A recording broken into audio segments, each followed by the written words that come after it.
Yeah. Mm, got it. Hi, it's Hi. it's very big pleasure to interview you. Thank you very much. Pleasure to be on your blog.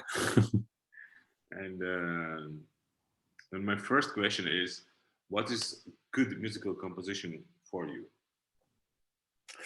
um, well, it's um, it's maybe a thin balance, I think. So um, probably in first sense, it really needs to get me somehow musically, but not overwhelm me. I think that's kind of so if I have the feeling, so this is kind of music that wants to drag me in and I don't have a chance to think anymore during the piece because of crescendi, of loudness or whatever. Um, I get bored rather well. So getting me in a sense that it's musically intense, but also keeps being intelligent, maybe. Um, that's rather tricky, but I think that's quite important to me. So I can be myself while listening to that music, and the music confronts me with possibly very new things and very irritating things as well, or disturbing, but also pleasant things.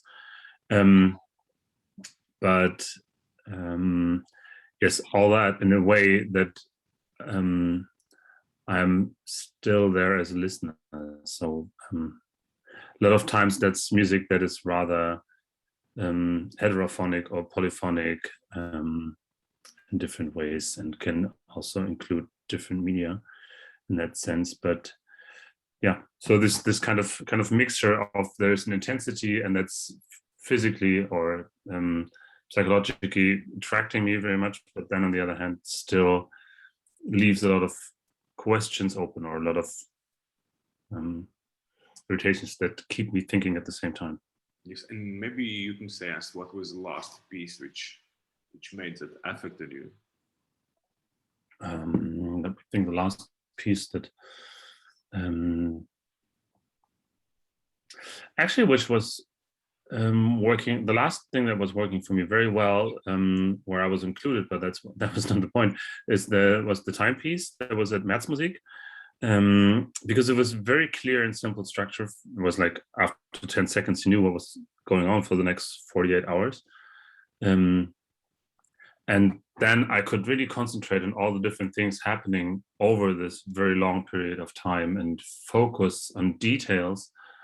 And that I really liked a lot. Also with the time progressions that, okay, so this is not a piece that takes 10 minutes, but it's a piece that not one single person can control totally, but a lot of people contribute to. And so that was a very intense experience. And actually, I was surprised because I didn't think I would be looking or listening to it for so long, which I did. I watched over 50% of the whole performance, I think. So Yes. You see, it's huge amount, right, of time. yeah, it's 48 hours long. So I was yeah, from the beginning through half the night, through 3 a.m. or 4 or something, and then next day again. Incredible. And what is your musical signature or My your signature. yes Yeah, your musical ideas which yeah. Um, I try to. Oh no. Um, I think it's really form that interests me rather than sound in itself. So what I'm doing with my musical pieces, they sound very differently, I think. So I do a lot of pieces with music theater, of course, but then electronic music, and song music, etc., etc. And it is really important for me to find out this different proportions of listening to what I've heard. So what I really like and what I'm up to and what I'm always trying to achieve is some kind of heterophonic music in some sort of way. So that can also be for a solo piece, but where there are different progresses or processes, for example, that go in very different time spans. So one thing might be a very short 10-second thing coming up, and something else is going on for 20 minutes, and then other things come 3 times, but they last 1 minute, etc., etc. So they don't connect totally to each other, but they happen all in the same piece. And therefore, I, as a listener, can make connections between these things. And right now, I'm writing for a solo violin, for example, and still, I'm very interested in finding different heterophonic elements, musical elements, in this piece that that interact. So it's not polyphonic in the sense that these things are really stuck to each other, but they rather work in parallel. Yes. And so I, as a listener, can experience different connections between them. And that's something I'm interested in for, I don't know, for the last 20 years already. So I wrote pieces for ensemble with everybody having a different tempo signature. Wrote pieces where people are spread out in the room, doing different things, sometimes really also diverse from some material is very musical, some is really cooking, for example, and sounds are really just byproducts, so to say, but still they play a big role for the music that is happening on the other part of the room. And that interests me a lot. And then because of these ideas that are specified piece by piece, the music and the concrete sound is bound to these ideas. And what's your ways of composing with what you start? I don't know, you start with all the 3 independent ideas, and then you start thinking how to interrelate, and then you work on sound material, or what is your way of creating music? That can be very different from the situations. So very often when I'm doing a piece, there are these moments within the piece where you think, okay, this is actually an interesting idea, which doesn't really, which can't be developed within this piece anymore, but I'll make a new one out of this moment. So that happens very often. And then as I was working for 12 years together with Daniel on different music theaters, it was always the case that we were working on one piece. And when you work in a team, you discuss a lot. And then through the discussions, very simple things come up. At a certain moment, at a specific piece, we would say, okay, so after this one, we really wouldn't have to make a piece with a lot of people, or with just one screen, or let's do a piece where people walk around, etc. So it starts with very simple tasks, and then pieces develop, and then once very simple solution usually leads to a lot of different consequences and leads to consequences. So if we say, okay, we want to work with a lot of people, what does that mean for political, sounding, whatever reasons, what kind of people, musicians, dancers, etc., etc. If I do get a commission, which I sometimes get and then write for it, it's very often this setting that brings me to ideas. So if I write for a large ensemble, for example, I really start thinking about the structure, what I have here. So do I have a classical instrumental ensemble, which has like always this high instruments, middle instruments, low instruments, and very low instruments. So can I go across it? Can I sit them differently? How do I use the conductor, especially because I'm interested in this kind of heterophonic elements.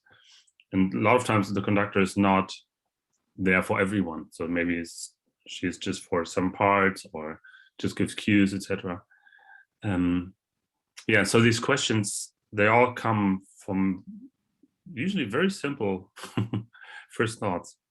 Yes, but it's like, I understand, right? The beginning always starts rather at the end of previous piece, right? Or some pieces, right? So it's like you finish some, and during the process, there is a new idea, or it starts with some kind of commission and basically like the basic structure, right?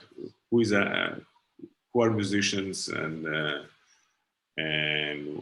what is the format, and from that you start thinking, and it's these moments are ignites you. Yes, absolutely. But I must say that this idea of this parallelity of different processes is very much more and more comes to the foreground of these pieces. So it's really how I created within the specific piece depends on the music. So if it's a solo piece or an ensemble or electronic piece, and that is situation based. But this idea keeps coming back to me. Yes. Yeah. And regarding these parallelities, right? You're developing. I don't know. You start with one, and then you with second, and then the third, and then you somehow combine, or you go through the, I don't know, through time frame. I don't know. You look on the first 5 minutes, and then you build all three of them, and how interact. How this, because as I understand, you work on, right? You combine several lines, right, which interacts in itself, right? And then usually it is a question of how to start, right? You start with one. Absolutely. And actually I do all of this. So I really write sometimes I just write very small things. It might be even melodies that I write in let's say a melody in 24 pitches, so quarter tone pitches. And so it's a melody and that lasts a minute, let's say. And then it's like, okay, so what to do with it? And then I write something else that takes 10 minutes. And then I think, okay, can I somehow overlap these things, for example? Can I use one on top of the other? And then let's say, okay, so I have these moments, and then I say, okay, so it's a piece for 6 musicians. So I think of, okay, who's doing what? And is there some different element in there? And then after these, so it's a back and forth. So then I maybe having the overall form, let's say, and so it's a piece that's going to last 20 minutes. So I know, okay, within these 20 minutes, I want 3 times I want a specific thing. So I have a big form, put it on my wall somewhere, and mark that, and then I start writing, and then it goes back. So it's a lot of back and forth and erasing and rewriting, actually. Within these structures, and through the writing I get to know the specificity of the piece. So I write in different tempo signatures in the beginning where I have the feeling, okay, they are right for this specific element or process. And then of course I look, are there some relations between the different tempi?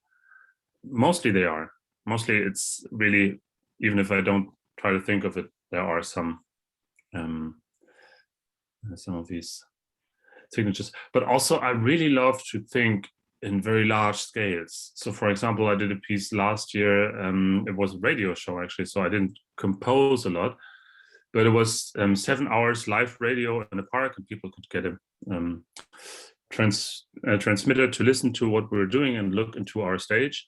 And every single hour I wrote a piece for trumpet that started the hour. And so it was 6 pieces that started the show, and then in between I had guests, etc. And I really love to structure the 7 hours. So I didn't compose very much music for these 7 hours, but to structure it and say, okay, the first hour is this kind of music, second is more talk. Then we divide the hour in 4 parts. Actually, we did then in 3, I think. And do all these kind of different things where I know there's some kind of repetition over the whole 7 hours. And there are other things that progress through the whole time. So I structure an empty time, so to say. It's without writing a lot of notes, and a lot of things will remain empty until the very live event, because I don't know what kind of music the guests will bring. And then to have some marks, these trumpet soli that came, was very important for me. And that felt like a good way to compose, actually. And that started from, so that was really top down, starting with, okay, I know I have 7 hours. Yes. How do I structure them? And I really like this kind of work. So you are like, let's say you are you you're more focused at the beginning, right? So I understand you have idea which arise, and then are you are putting structuring this idea into time frame, right? And then only fill this material, right? Yes, well, like I say, it's a back and forth. So sometimes it's really also the opposite. So I have this idea for to stick with this 7-hour piece. I started writing these small soli for trumpet. I didn't know at which place I will put them, but I think it is this very unique possibility of music to last over time without talking. So it doesn't need text over this time. So it can really over time change timbre, volume, etc. But what it does, it's basically structuring time in various forms of intensity. And that I really love. So I like this, you know, how much it can change. If I listen to a piece over 2 hours, it can change so much within me and within the room we're all together in this composition. That the structure is really at the foreground for me. And as your, let's say, as your specific or unique perspective is combining all different perspectives together, as you call it, heterophonic.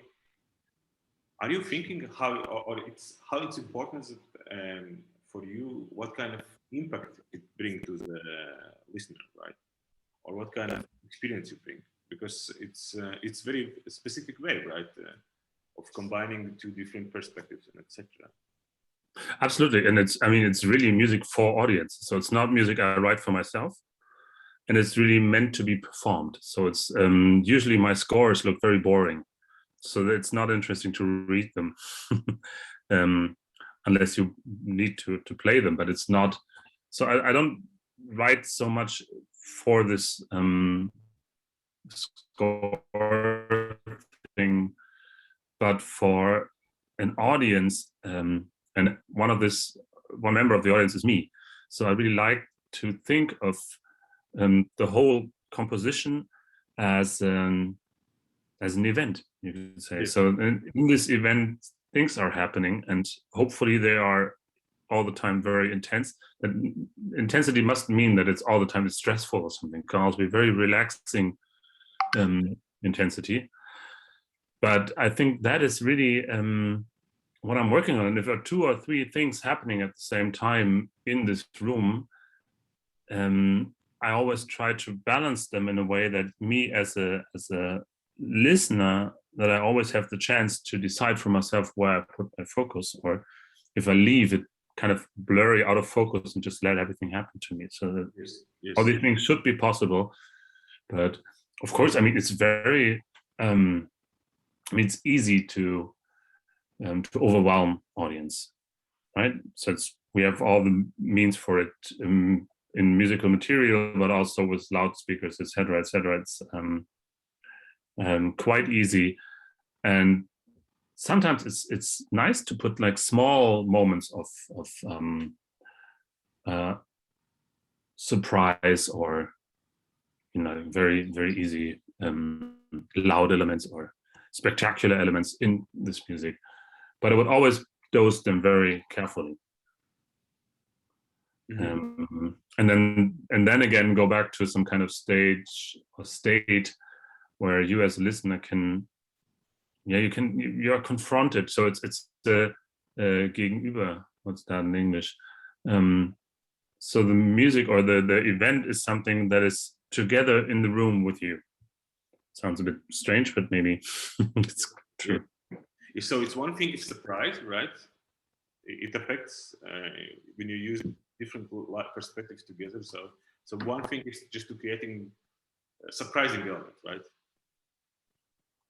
Yes, but that's like, you can use some irritation, but they work so much better if you, let's say for in a long piece, you have 10 minutes that rather work more or less the same. And as a listener, you kind of you got the idea, you listen to it, and then you have some surprising moments, and then the music continues, so like nothing has happened, for example. That's then it's an irritation where I, as a spectator, have to really question myself. So why was that there? Was it even there? Did I hear that? Was it not? And then it becomes a moment where me as a listener, I'm confronted with my own senses, and then I'm really awake after these moments. So like I did very early in 2003, I did pieces where there come sounds like from dropping elements.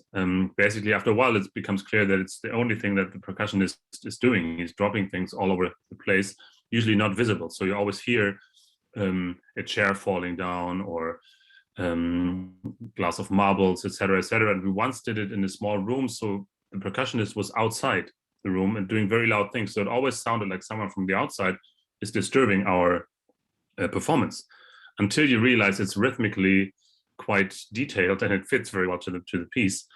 So the whole Aufmerksamkeit, the whole attention switches from the audience, from this is meant to be music and this outside stuff is meant to be ignored because it's not part of the piece, to an attention where you say, okay, so this whole situation or the whole event has my full attention. Yes. Everything is important that happens, and that's an interesting moment. Got it. And is this the same approach, right? When you use different media, right? Let's say multimedia, you have multimedia pieces as well. Somehow, so different media are different layers, or not necessarily.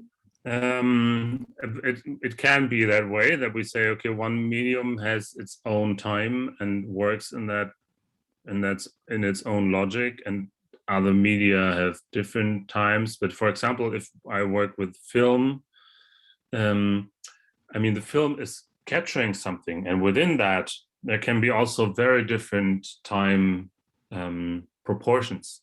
So within a film, there can be people doing something very fast, and others can be very slow. We can also intermediate. So especially with Daniel, we did this piece Recht, for example, where we always played with, of course, it was a pre-recorded film, but we played with the situation that the film was on the left side of the stage, and the musicians were on the right side of the stage. And from time to time, they were walking behind the screen, the live musicians, and at the same time appearing in the film. So we crossed these media.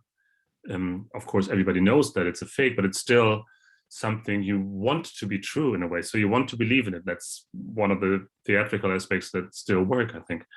And then this can cross the different layers. So not necessarily does every medium has its own speed. It's more the elements that work in these together. There can be rather elements. One can be pitch related sound, the other one can be noise, the third one can be visual, for example, the second one can be fifth one, sorry, can be a rhythmical structure. So for example, like things slowing down, for example, like that. And that can then happen in all different media again, so I can cross them. And when you start using different multimedia in your pieces? When did I start? Well, that's a question of how we define multimedia. So electronics, I did since I stopped studying, or even during the studies, as I studied electronic music as well, I used that. I didn't work with film until I met Daniel Kötter. I was never able to actually film for myself or to work with this element, and I really thought, okay, so there need to be two people that are capable of understanding what the other one is doing, and so that was in 2007. Okay. Yeah. And then we started working together, and then first one project, and then we did another small one, and then another music theater. And then when you work as music theater, I mean, that's kind of part of the definition of music theater, is that it's multimedia, right? So it's always persons on stage, performative actions, light, sound, maybe film, not necessarily, maybe text, but not necessarily. But everything that you do is viewed or listened to in a very different way than when you know it's in a concert. Okay. So when someone walks on stage in a concert, you know that person walks on stage, so she or he will start playing. On a music theater piece, if someone walks on stage, that walk already is part of the performance. So you have to really carefully think of, how does that person walk on stage? Is the person on stage before the audience comes in or not? So that it's a huge change for everything. And that was a big learning process for me also in the beginning, because some musical material in the context of music theater that I really liked and that works in concerts for me does not work at all in music theater, because it is so much more attached to our way of listening to film music, for example, that it has, so the meaning of the music or the aesthetics are very differently perceived. Yes. Yeah.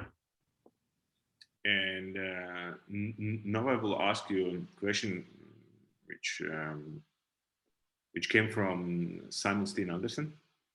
Yeah. But it's not only for you, it's like for everybody, right? He has a question, and the question is, what you fear as the most as a composer? What I fear most as a composer?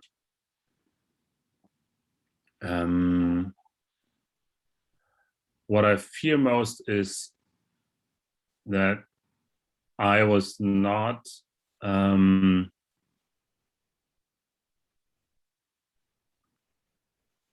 precise enough during the writing process, or I was lazy and say, well, it's okay, and then I actually hear it on stage that it's bad.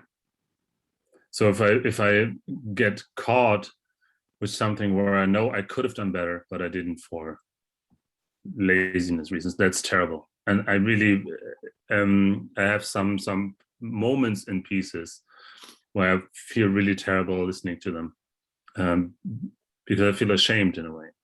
Yes. And the second question from Francois Charan. And his question is, why you still compose, right? Why I still compose?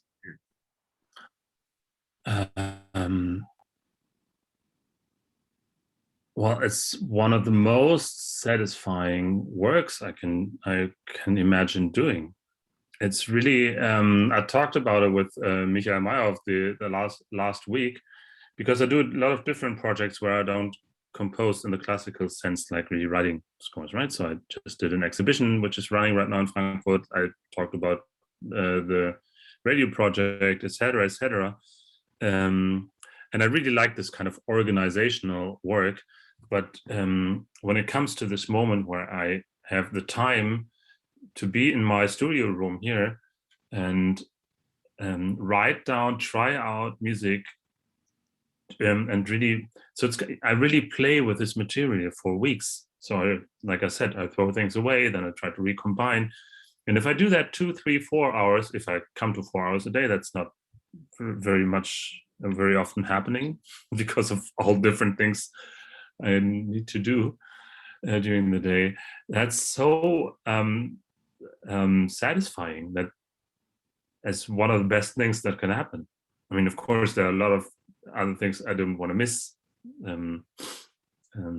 especially with other people, meeting with them and being close to them, of course. But as a work, that is really that's really great, and that's never ending.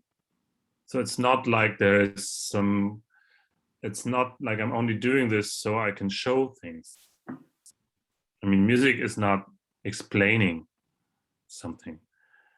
but it's always in a different way, a statement or a state of where I am on the same idea again and again.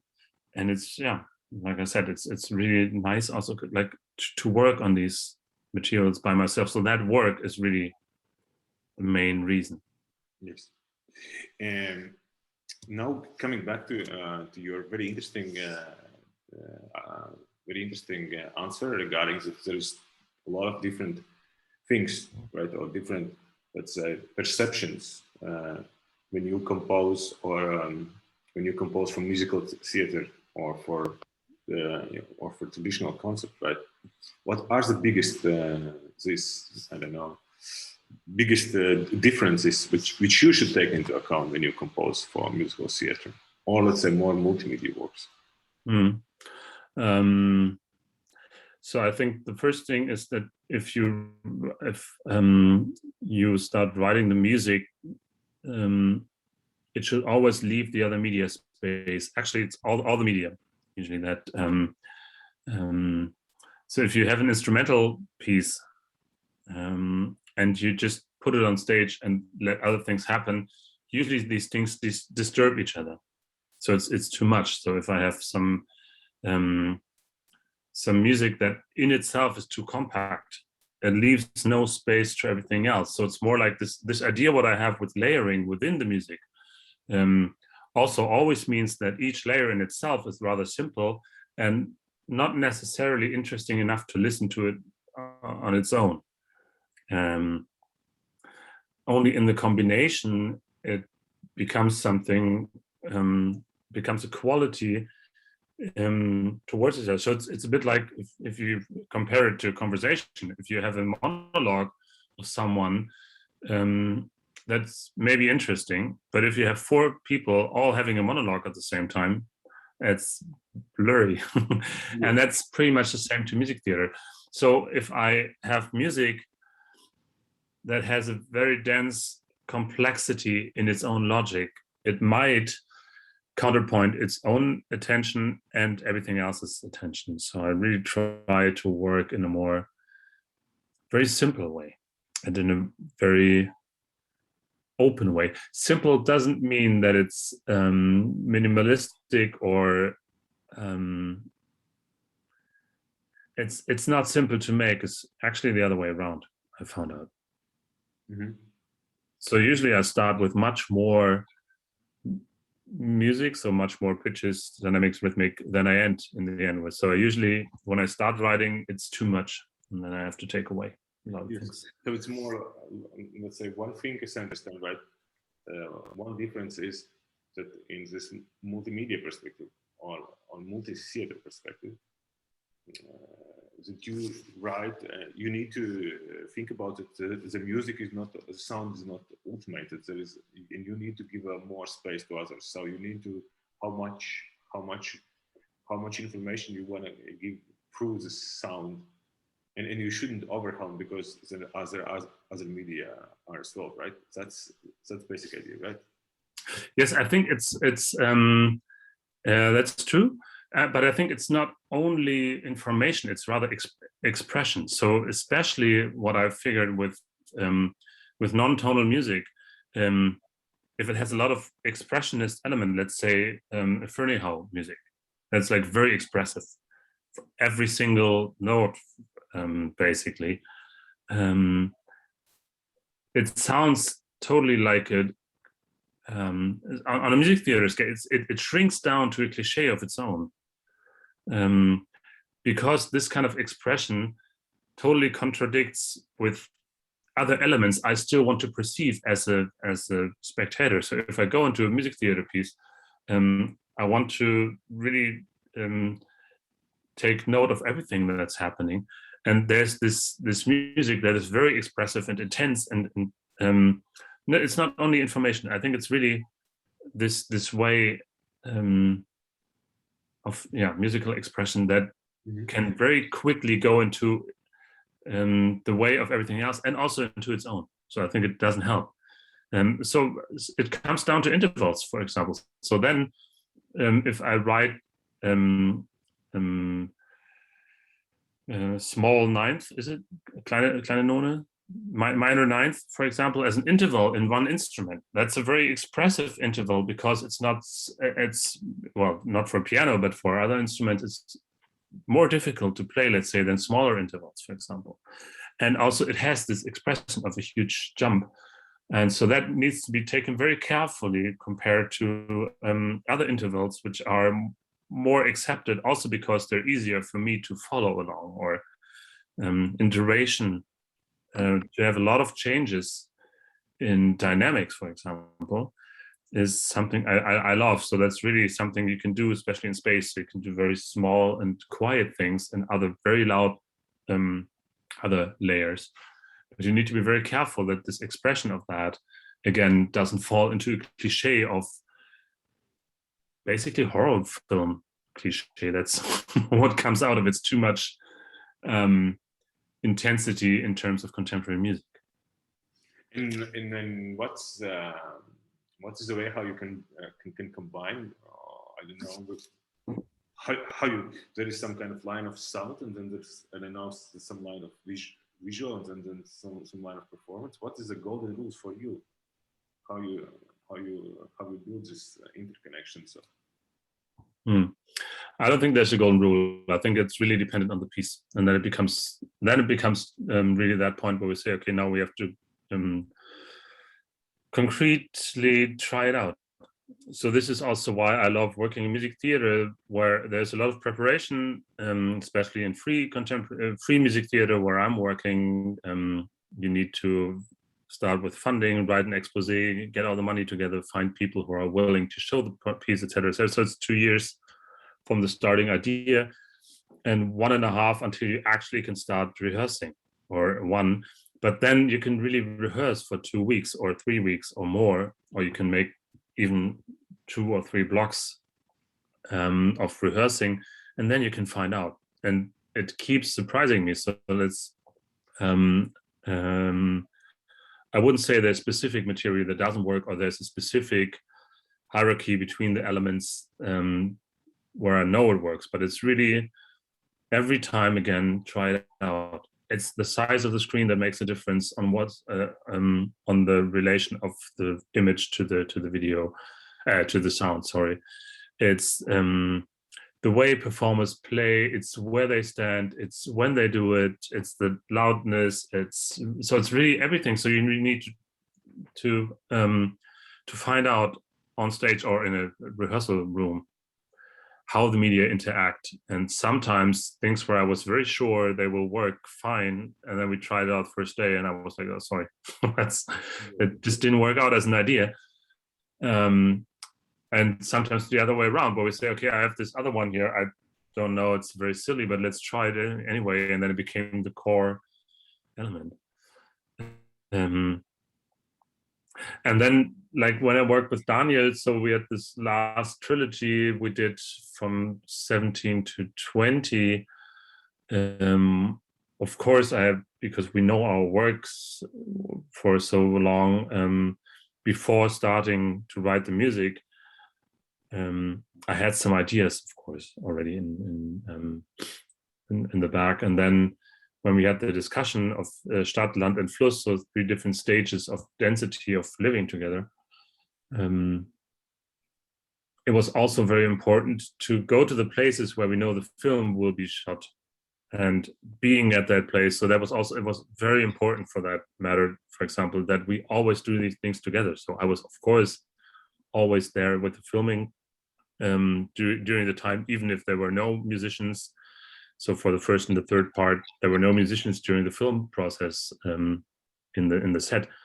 Still, I was there to know the ambience of the film setting. And then when you stand there, sometimes it becomes very clear what is missing here, or what can be very helpful for the musical layer if that sound of the film is present.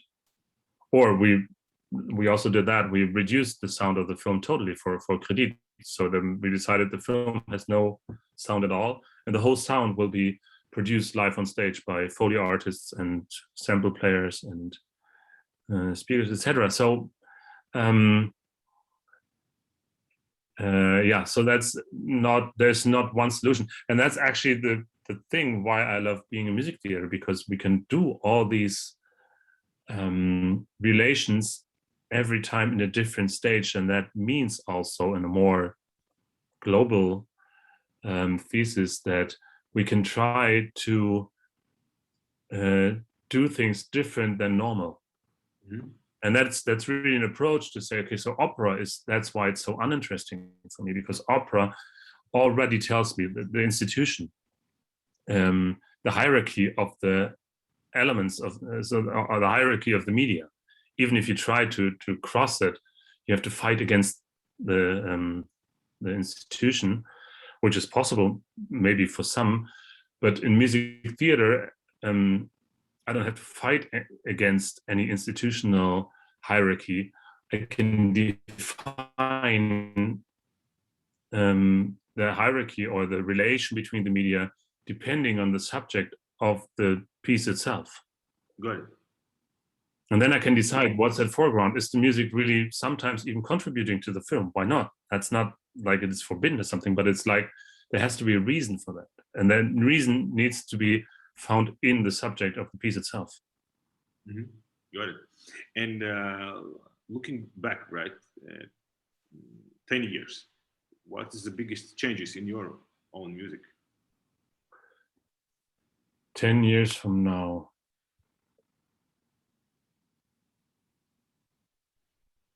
I think the biggest change is really, it's not a change, it's more gradual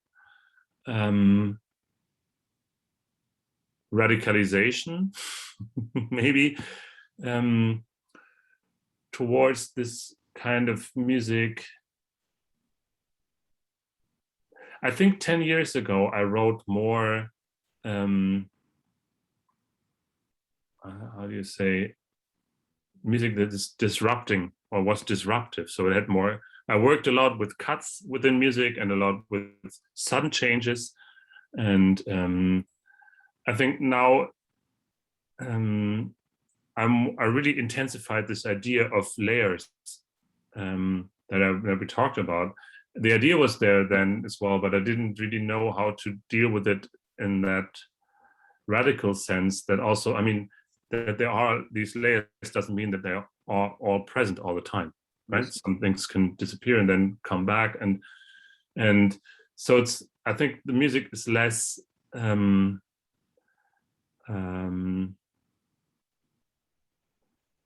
confrontive in a way,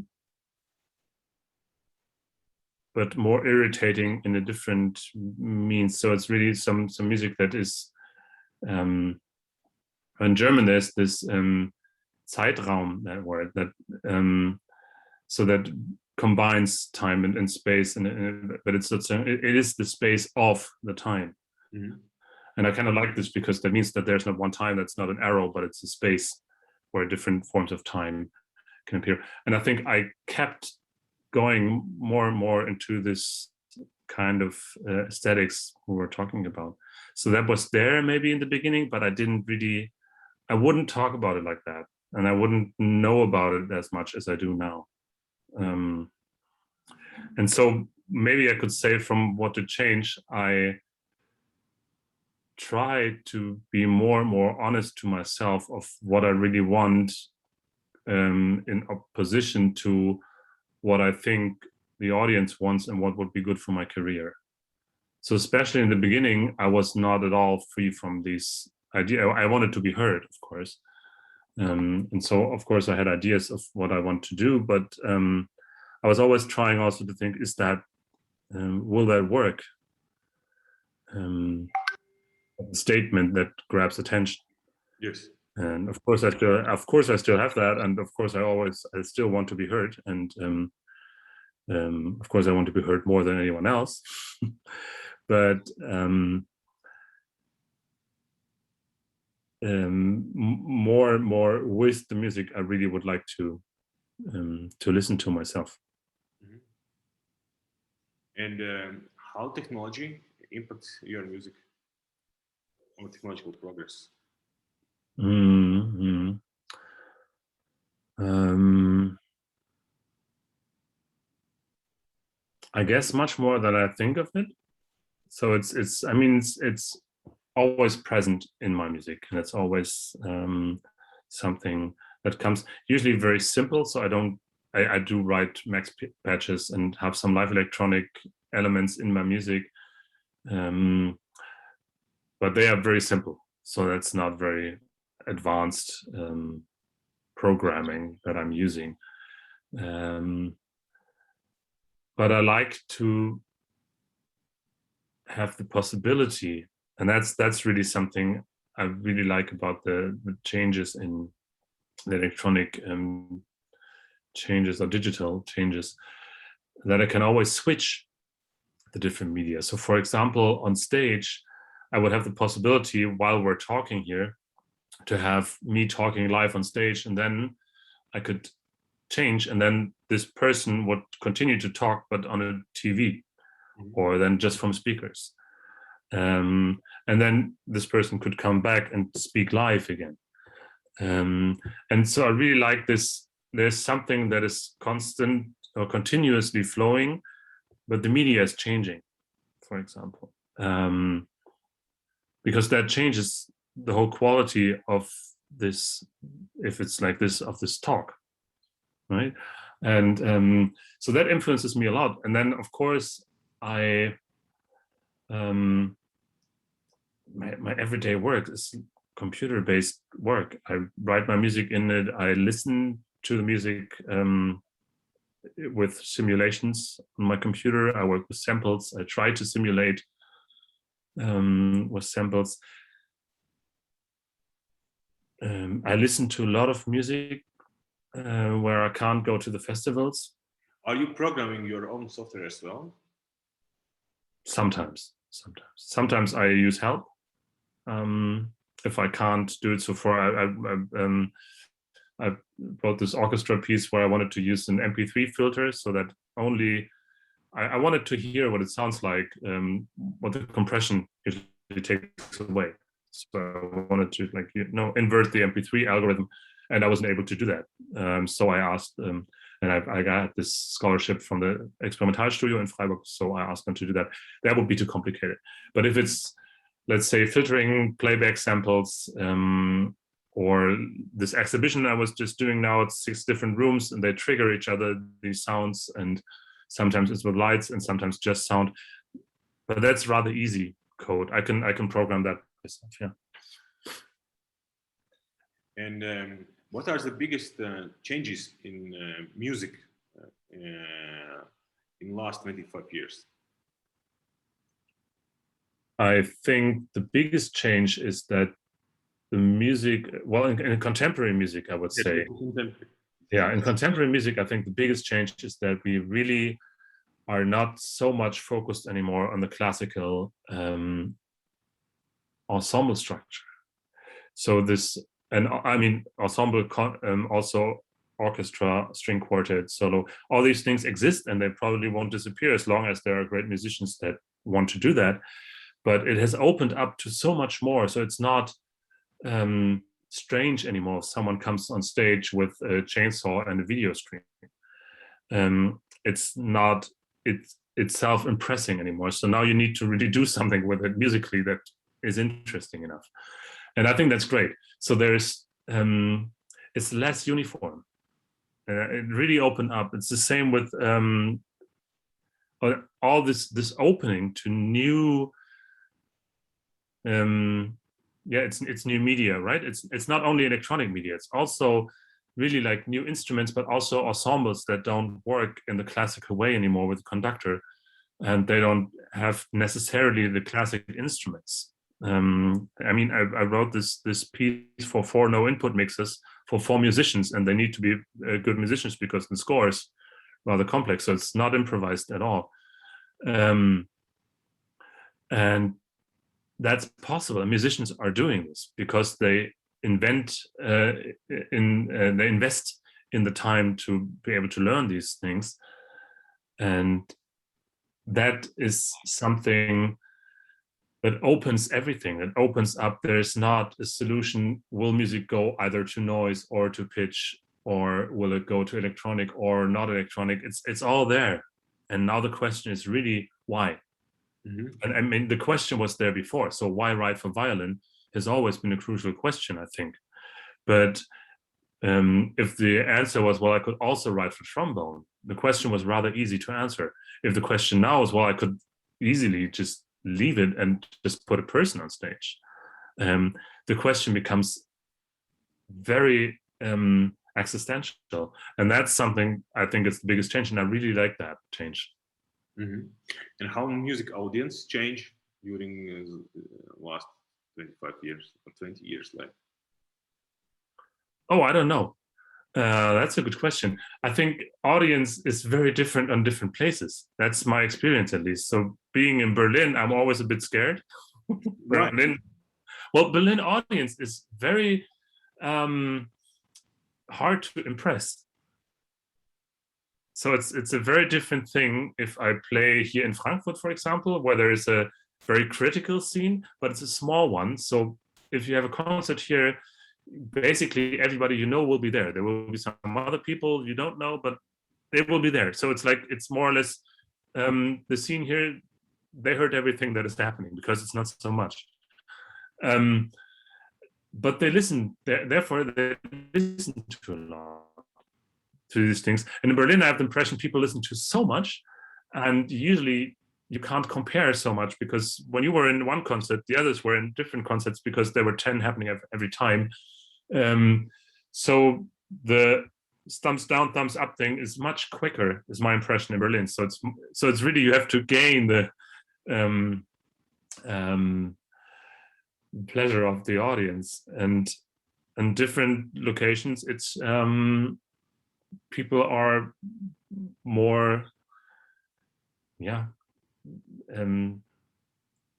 less quick with their decision if they like the piece or not. Or I was in Copenhagen last year with this 5-hour-long piece Land, and usually people go there and leave it after 3 hours, or some come an hour late. And in Copenhagen, everybody came in the beginning and everybody stayed until the very end. And that was totally new for me. I never experienced that with that piece, and we did it in different cities. But before, everything was in Germany. Maybe it's this experience. I have that a lot. So it's also in Spain, it was very different again when we had a performance in Barcelona. So I don't think the audience changed in total, but I think it's a very different experience in different cities. Warsaw, I was amazed how young the audience was to Warsaw Autumn, and it was crowded. And it was like, I mean, we were there also with the piece with Daniel and me, with the Vokalsolisten. It was Monday at 10:30 p.m. and we were like, well, who's going to come then? It was sold out and it was full, and it worked well.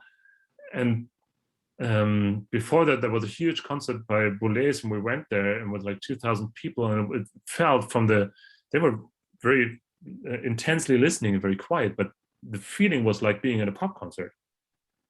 The way that it was really, people wouldn't come because they thought, okay, I should really come to be there because it's something important or it's art. It was really the feeling people loved to come to hear this concert. And but that's not something that changed in general. That's something that I experienced in Warsaw twice, in Warsaw Autumn, and Berlin is like totally the opposite. In what way? In what way? Well, like I said, I think in Berlin it's really I have the feeling that people come to concerts as a social event, and it's nice, but it's not that you impress people easily. It's not that people are really enthusiastic in concerts. I hardly had that in Berlin. Personally, with my own pieces, not, but also with others. If I'm in a concert, I have the feeling that people are more like, yeah, I know that. That's been done 2 years ago. I see. And what's your feeling? Where music is heading? What are major trends, right? Major trends? Well, like I said before, I think it's getting less and less that there are trends. I think festivals try to make trends. They try to find specific people, like Stefan Prinz a couple of years ago with his, oh, it's already over 10 years ago. Anyway, this piece with the drones. Generation Kill. Yes, Generation Kill, for example. So that was really something where people say, so this is something, and then that goes around. And then Johannes had this Fremdarbeit that was going around, and now Brigitta Muntendorf is having these. So I think there are specific pieces that are really shown everywhere, and then these composers are shown everywhere that kind of simulate a trend. But I don't think that there is any. I think there are influences and there are changes. But I mean, people were working with video now, young people, since it's easy to do for the last 20 years, on very different aesthetical approaches. And some will always remain rather small audience-wise and will not be open to so many people. And some will go trendy, but these trends, I mean, that's something that the market needs to have in order to attract audience. But that's not how people compose. Yes, I think so. It's I would really say that the scenery opens up very much and won't go back to a single aesthetic. yes, got it. But there's some kind of ideas, let's say, that maybe technology is a universal, right, shaper, right? So because, as you said, right, aesthetics become more and more in let's say individualistics. We are becoming less and less dependent on previous schools, let's say academic traditions, right, or some kind of affiliations to some institutional institutions. But now it's becoming, everything is becoming more individualistic, right? You can combine, you can build new languages, and even in first of all, we expect it, right? So we expect a lot of let's say a lot of creativity, a lot of we expect that there will be different things from what we saw last year on the festival. But the other notion, which I understand as well, speaking, that there could be a lot of, let's say, the technology is like becoming more and more dominant, so that we use more and more, let's say, multimedia, AI, virtual reality. Maybe we will use that so that this technology becomes more, let's say, and technological adoption in contemporary music could be one of the, let's say, major things. What still will happen in the next 10 or 12 years? Yes, but I think that's a general thing to our life, right? So, I mean, our life becomes totally overwhelmed by technological devices. I mean, last year was explosive because even teaching was online, we were meeting online, and it's all these things are in our daily lives. And I think, as you said before, it's more individualized, the aesthetic styles, but it can also become a problem because then we need to find something that is still communicative in a way. So if the audience listens to different pieces and they all come from very different aesthetics, there needs to be something that I can grasp as a listener to this kind of music. And then very often it's some kind of relation to either our everyday life or the aesthetics of industrialized music, or et cetera, et cetera. And that is mostly combined with electronics and digitalization, because that's how we consume most of the things these days. And even if I say, okay, now I try to write a piece where there is no electronics involved, that's totally a reaction to the maybe overwhelming aspect of electronics in our world. So it's always connected to this, but that is because it's a huge part of our world, and it's still a new part of our world. So it's like 10 years ago, there were computers and internet and everything, but it was so much slower. Yes. And it was totally fine to read an email once a day, or maybe even skip 2 days of reading emails. It's kind of an insult if you do that nowadays. So yes, this change is a huge impact into music, but I think aesthetic changes go much slower. It can also be that it's just a new effect or a new possibility that is there. And I think the form that needs to be found that really deals with this. So if art is something that explains our relation to reality in some way or helps us to deal with reality, of course, this is one of the challenges for art, to say, how do we live in this world which is less and less physical, on the other hand, right? So it's really something which is not either bad or good. I mean, people beating on the street just over an argument is something that I think it's quite good that it's not happening that much anymore. And like when I remember school time, it was rather common that there was a fight.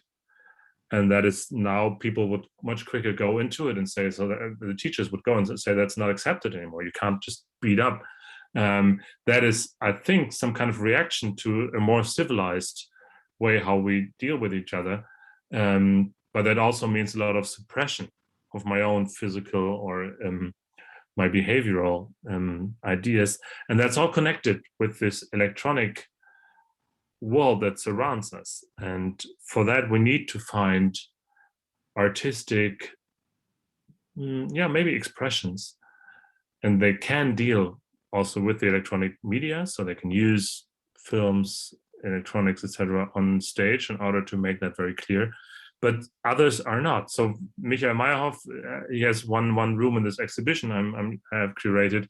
There is a video used, but the main focus lies on a small stage where he works with small objects, usually toothbrushes. He uses the motor to create sound worlds unamplified. It's really happening in that room, and still it explains a lot of our perception. But it's a very physical way, because it's really, these objects kind of destroy each other in a very simple way.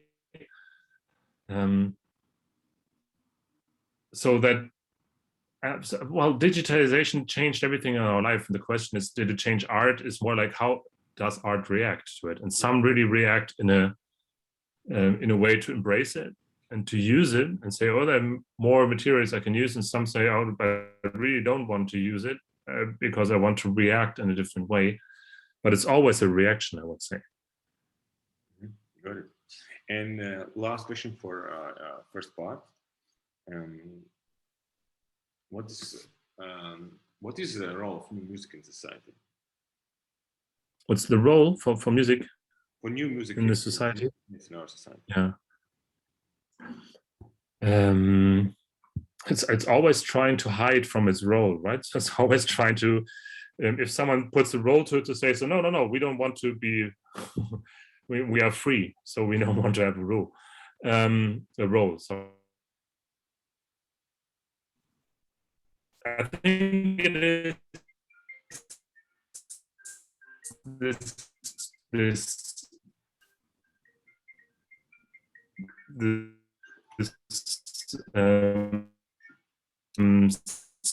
space.